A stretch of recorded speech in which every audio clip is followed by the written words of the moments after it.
Good morning mga kadanyel, mga idol, mga boss. Ito pala yung bago kong gawa naman na stainless. Nagkaroon tayo ng isang stainless naman na medyo manipis nga lang. Halos 4 mm lang yung kapal niya. At ang kanyang burner 1 inch at ibang design kasi medyo mababa. At iba yung kanyang mga butas sa dating mga ginagawa ko. Ngayon, i-testing ko yan kung okay yung apoy niya.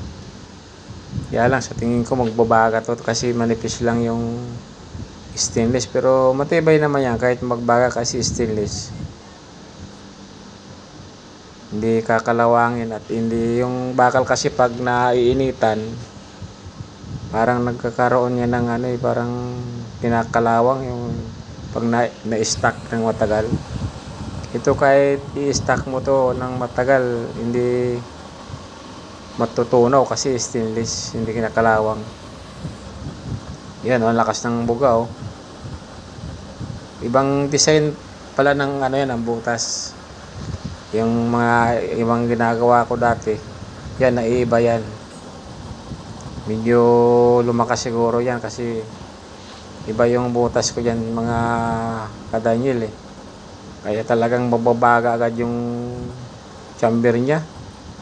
Buti makapal yung sa mga makapal maganda eh, ito manipis eh. Kaya lang ito lang naman yung gusto ng customer ko, kahit daw medyo manipis basta stainless, yun ang gusto niya.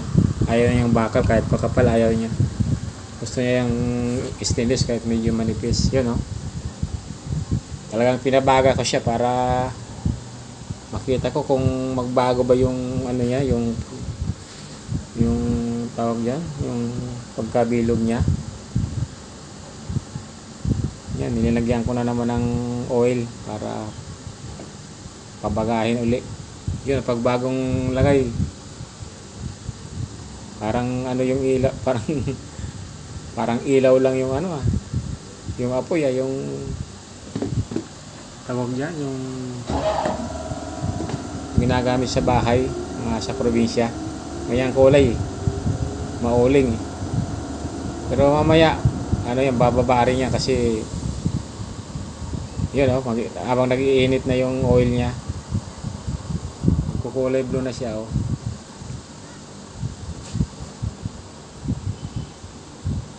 Pero pag nalagyan na yung nag-supply talaga ng langis, gaganda ng yan, yung apoy niyan. Hindi na magkakaganyan kasi yan pala talaga yan eh, biglang buhos ng langis kaya ganyan yan, iliyab talaga. Yan, nagbabaga na naman oh. Oh. Pero kulay blue rin siya yung apoy niya sa loob. Oh, kulay blue. Kaya lang talagang bagang-baga. Kailangan dito yung magluluto medyo malayo-layo. Kasi napakainit. Umiinit kayo yung cellphone ko dyan sa mga ganyan kalayo. Mainit na yung cellphone ko eh. Yun, ang ganda oh. Medyo talaga malakas ang buga. Bagong design kong burner, ganyan, mababa lang siya pero maganda yung buga niya oh. Kahit siya kulay pula yung chamber, yung apoy kulay blue pa rin oh.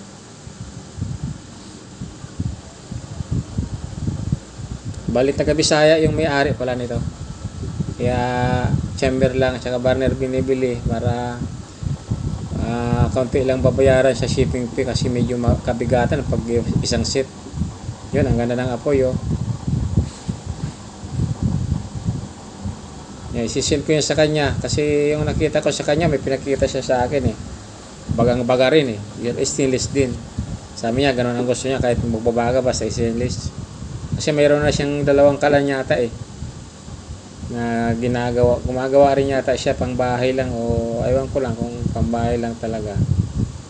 Meron siyang pinakita sa akin, nagbabaga rin talaga yung linulot, may kasalang na malaking kawali eh. Yan, pag nalagyan ng langis talagang umaapaw yung apoy. May kalakasan naman talaga yung apoy nito eh. Maganda yung pagkabutas ng burner niya, malakas ang buga at pataas pa rin. Yun oh. O, bagang baga oh. Pag pinatay ko yung ilaw, babaga talaga oh. Parang uling na nga eh. Kung lagyan mo siguro yan sa ibabaw, pwede nang mag-ihaw. Bagang baga na oh.